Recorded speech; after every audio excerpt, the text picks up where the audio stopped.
I think you guys should do this here.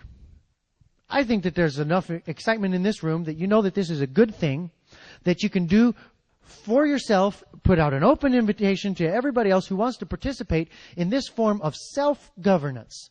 That's beautiful. You know, that's exactly how it's supposed to be. You know what my dad told me when I was young? He said, if you don't, what did he say? He said, control. He said, if you don't control yourself, somebody else will control you. Ooh, that's profound. That makes self-control a good thing because it eliminates other people's control. And so you know what we're doing in Fairbanks? We're exercising self-control as a culture. We are cultivating, we are growing up a culture of self-control and self-sufficiency and self-reliance. And that's good. And you know what that'll do? That'll make us able to look at those storm clouds on the horizon and be okay with it. And you know what? I've had too many years of looking at those storm clouds and getting an ulcer. But I don't see those as an ulcer anymore. I see that as something that will bring a springtime for freedom. I see all these horrible things. How many of you get the, oh my gosh, emails? You won't believe this. How many of you get those emails? I know more than that. You get those emails. I get them all the time. This next horrible thing is happening. When I read those, it's fine. You know, let them pick their path. That's a totally different mindset. It's set us free. Our culture is changing. And I want you guys to experience that too because it's beautiful. Now, there's a couple things that you've got to understand in your heart if that's to work. And then I'll finish up with these. You've got to put right and wrong above legal and illegal. Because when tyranny becomes law, rebellion becomes duty. And it is not rebellion at all. It is submission to the higher law that our government is in rebellion to. We're not the rebels. They're the rebels. And when you stand alone and you do what's right, you might get some flack from the folks that are doing wrong. But you know what? We have to have a cause greater than self-preservation. We have to. And if we don't put some skin in the game, and if we don't reckon with those dark challenges like I talked about earlier, we'll be a dark page on history. But I don't think we're going to be a dark page on history. I think we're going to be a bright page on history. And let me talk just super brief about some baby boomer values. Pick on baby boomers. Present company excluded, because if this was you, you wouldn't be here. But this is something that characterized the baby boomer culture. It started in the 60s. With the whole idea that everything is relative, that nothing can be known for sure. That, you know, we don't know anything is for sure. And then once you believe that lie, that nothing can be known for sure, the inescapable conclusion is that everything is meaningless. If nothing is for sure, everything is meaningless. And once everything is meaningless and nothing has any real true value in and of itself, you're left with two absolutely horrible values. And the inescapable conclusion that the only things that are worthwhile in this life are personal peace and affluency. And these two values have characterized the American culture since the 60s.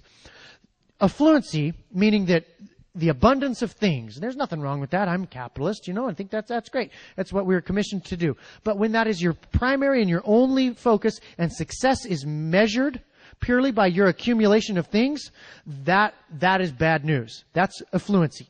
And then let me talk about the real linchpin. And I'm sure that all of you guys have run up against this. And you need to recognize what you're running into when you run into this with other people.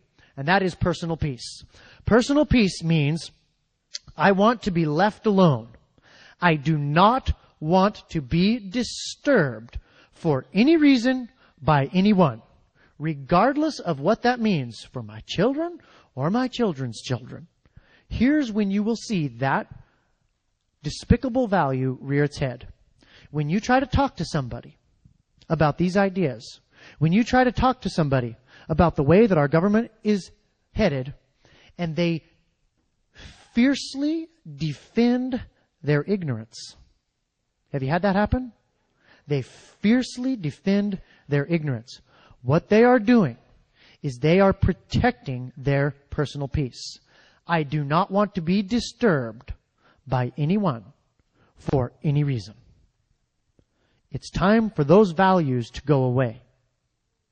And if everybody in this room makes a decision in their heart to drop those values and to have a cause greater than self-preservation and to have something that they can believe in and to leave something that their children can be proud of, you know, that might be scary, but you know what's even more scary is the thought of laying on my deathbed and handing my sword to my son, a sword that never saw blood, and saying, son, you go do what I never was able to even look at. And it's way worse now, son. That is horrifying to me. You know what else is horrifying to me? The thought of standing before my Creator, my God, and looking Hashem in the eyes and saying, I bowed the knee to Caesar. I kissed the ring to get by. And I turned my back on right and wrong that you put into spin. And I bowed the knee. That is horrifying. That makes the 3 o'clock knock and ATF and IRS and all those guys a little less scary. It puts them in perspective. We need to have those be our values. And so I would leave you with this. A mission and a calling. To do these 5 things. Actually, I'm not even going to tell you the 5 things. Well, I will. But it's not the mission and the calling. If you like them, do them. If you don't, that's fine. I don't like being bossed around. I won't boss you around. Sign the declaration. Set up a Liberty Bell system. Start a militia. Get a common law court going. And discover your leaders. Who's going to be the leaders? Who's going to be the leaders here? You got to discover them. You know, there's a challenge to be met. And there's going to be folks. I think there's going to be folks in this room that rise up to be heroes and seize the day. And you need to identify those people in your midst. You need to support them. You need to look after them. And you need to cultivate that, because that is what we need. That is what freedom needs. Now, here's the mission that I'll leave you with. We don't need to gun down the beast. Liberty always wins because tyranny self-destructs.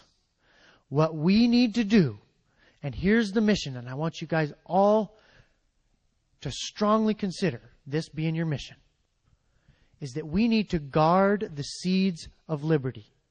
We need to guard the precious gems of freedom that are recognized in our founding documents.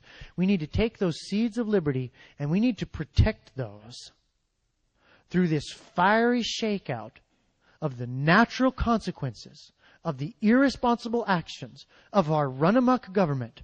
We need to shelter and guard those seeds of liberty and carry those through the flame and through the fire to the other side and plant those in the fertile soil when the smoke clears, so that there can be hope for a brighter day after the devastating consequences of the horrible rebellion that our government has given to us.